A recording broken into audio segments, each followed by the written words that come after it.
paano nga ba tayo mag-change or mag-rebook ng flight dito kay trip.com? Gamit lang po yung ating cellphone. Okay? So sa video ito mga lalabs, ituturo ko po sa inyo step by step.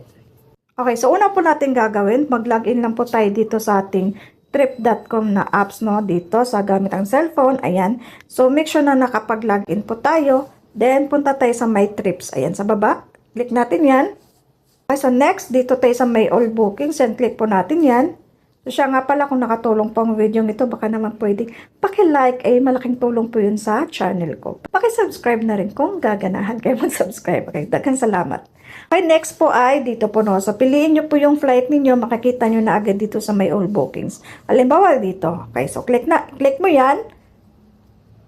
Okay, so pag-click nyo yan, makikita nyo po sa baba yung Manage My Booking. So, kailangan po natin i-click yung Manage My Booking, no? Ayan, pag-click po natin sa may Manage My Booking,